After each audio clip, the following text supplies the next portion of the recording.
All right, let's pull back the curtain on one of the coolest magic tricks in all of computing, the virtual machine.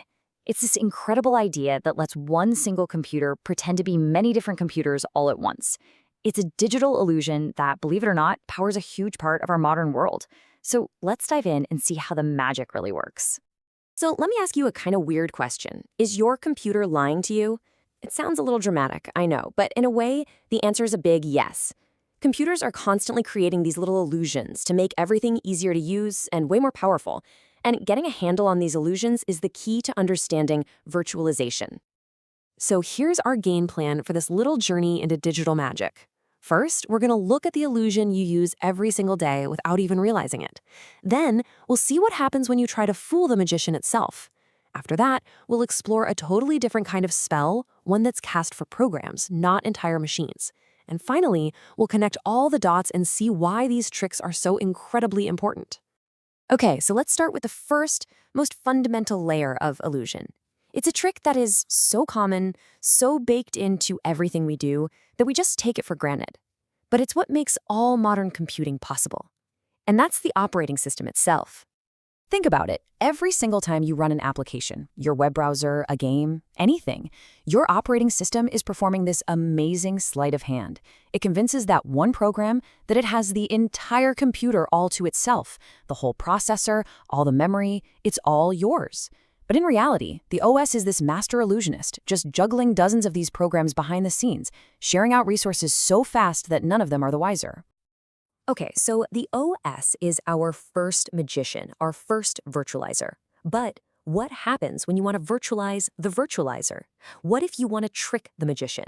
This brings us to the next level of the illusion, system virtual machines.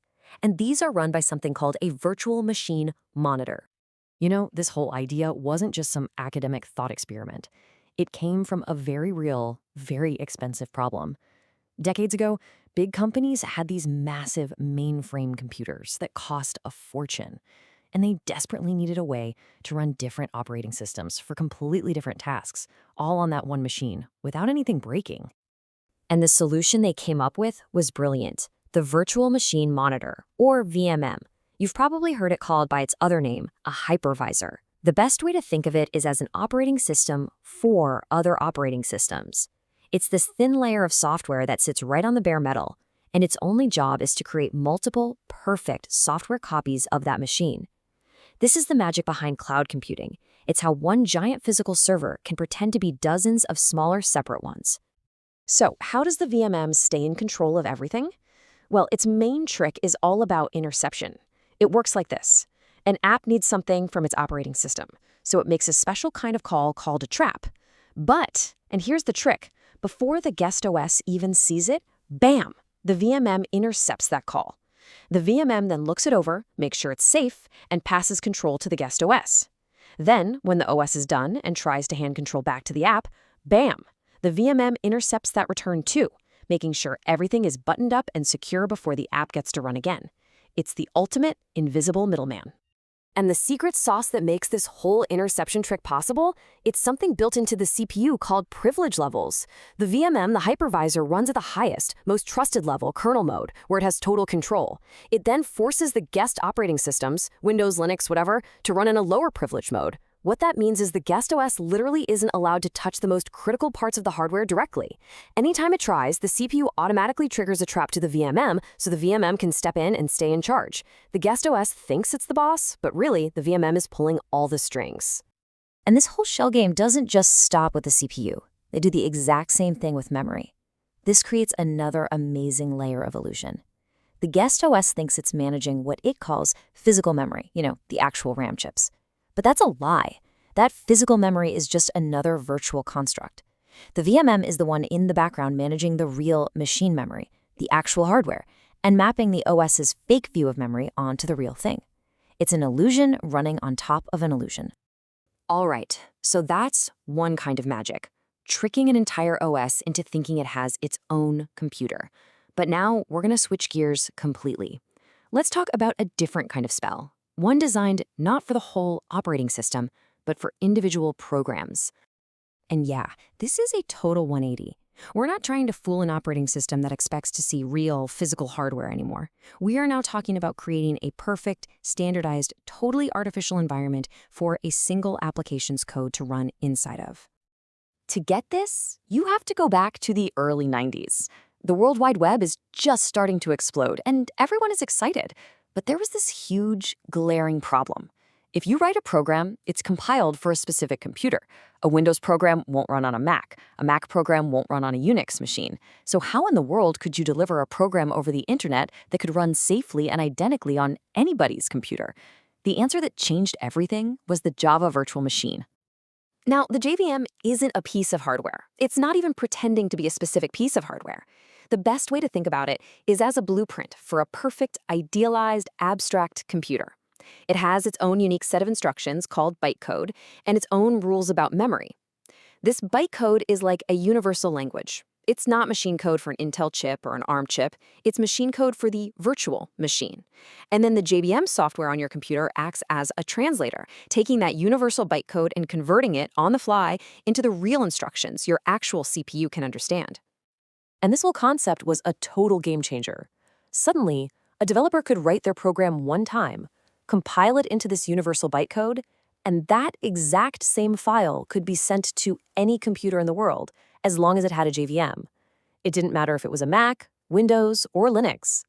It was portable, it was secure, and it finally delivered on that holy grail promise, write once, run anywhere. Okay, so we've got our two magicians on stage.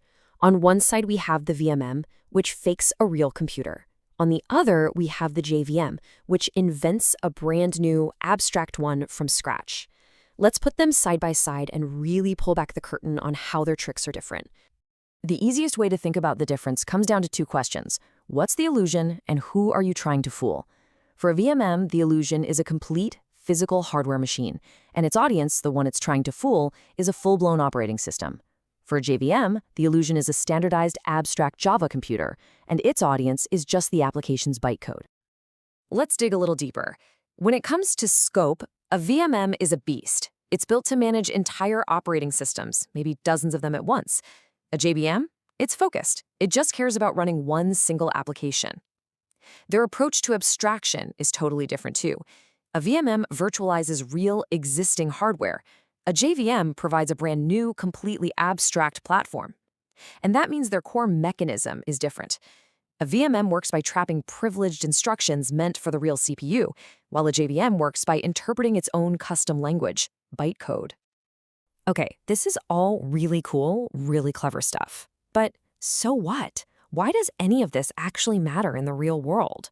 Well, it turns out these two illusions, these two types of virtualization, haven't just been useful, they have fundamentally reshaped our entire digital world. VMMs, those hypervisors, are the absolute backbone of the modern internet. They're the reason a company can take a giant rack of physical servers and consolidate hundreds of virtual servers onto it, saving incredible amounts of power, cooling, and money. Every time you use a cloud service, AWS, Google Cloud, Azure, you're using VMMs. And even on your own desk, they're what let you do cool stuff like run Windows on a Mac or let developers test their software across dozens of different operating systems all at once. And the impact of the JVM is just staggering. It became the engine that powers a huge portion of the world's most critical business software, countless massive web applications, and, oh yeah, the entire Android operating system. It truly is the cornerstone of a software platform that now runs on literally billions of devices worldwide. So when you really stop and think about it, from the operating system fooling your apps, to a VMM fooling that OS, all the way to the JVM creating its own little universe for code to live in, so much of modern computing is just one beautiful illusion stacked on top of another. And it really makes you wonder, right? As we keep building these layers higher and higher, what's the next great illusion going to be?